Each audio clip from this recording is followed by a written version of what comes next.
রহিম। আসসালামু আলাইকুম। আজকে আমি আপনাদের সাথে শেয়ার করতে যাচ্ছি লেমন মজিটো রেসিপি। আর এটা আমাদের বাংলাদেশে স্বাভাবিকত লেবুর শরবত বলে, তবে আমারটা একটু ভিন্ন রকম। লেমন মজিটো রেসিপিটা বাইরের দেশে বেশি প্রচলিত।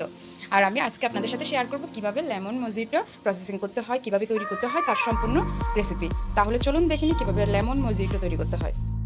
এই রেসিপিটা তৈরি করার জন্য আমি এখানে নিয়ে নিয়েছি 3টা লেবু, চিনি, মোটা লবণ, বেকিং সোডা, গরম পানি, আর গরম পানিতে সিদ্ধ করে নেওয়া একটা কাচের জার। এটা আমি গরম পানিতে সিদ্ধ করে নিয়েছি। আর তাহলে চলুন আমরা প্রসেসিংটা এখন দেখে নিই।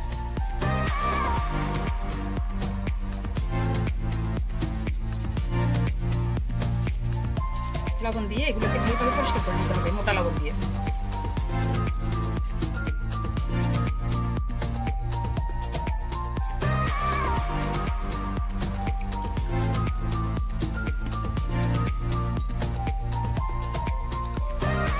এখন আমি এগুলোকে বেকিং সোডা দিয়ে আবার একটু পরিষ্কার করে নিচ্ছি।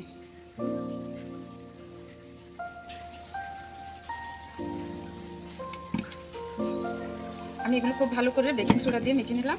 এখন আমি দিয়ে দিচ্ছি গরম পানি।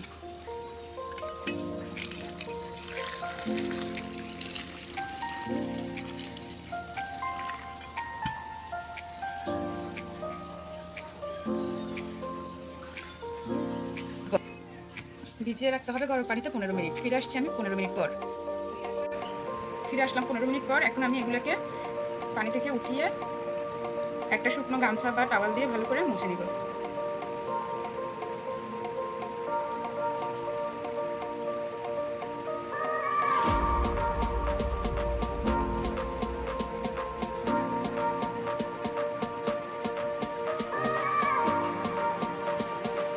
একদম শুকনো করে মুছে নিতে হবে।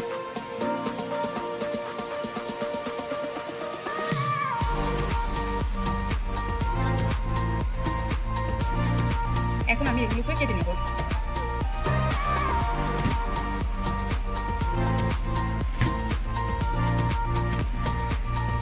এভাবে গোল গোল করে আমি সবগুলোকে কেটে নিব। দেখুন আমি আমার 3টা লেবু খুব সুন্দর করে এভাবে কেটে নিয়েছি।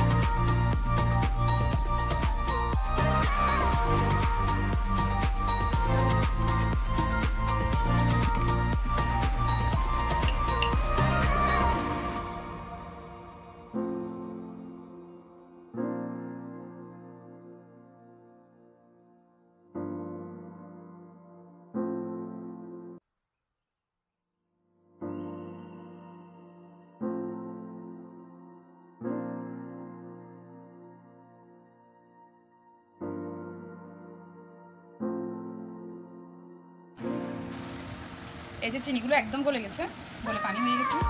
এখন এগুলো একদম গলে গেছে, গলে পানি হয়ে গেছে। এখন আমি এগুলো জারের ভিতর ঢুকে ফেলবো।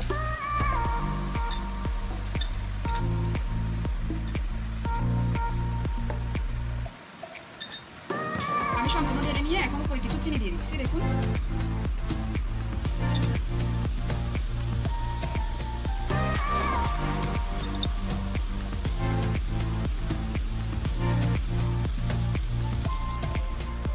এভাবে করে বানানোর পর আপনি 24 ঘন্টা রেখে দিবেন রুম টেম্পারেচারে, তারপরে 2 দিন রাখবেন ফ্রিজে, নর্মাল ফ্রিজে। এরপর আমি আপনাদেরকে 2 দিন পর এসে দেখাচ্ছি যে এটা কিরকম হলো 2 দিন পর, আর এটা দিয়ে আমি কিভাবে মজিটোটা তৈরি করছি সেটা আমি 2 দিন পর এসে দেখাচ্ছি।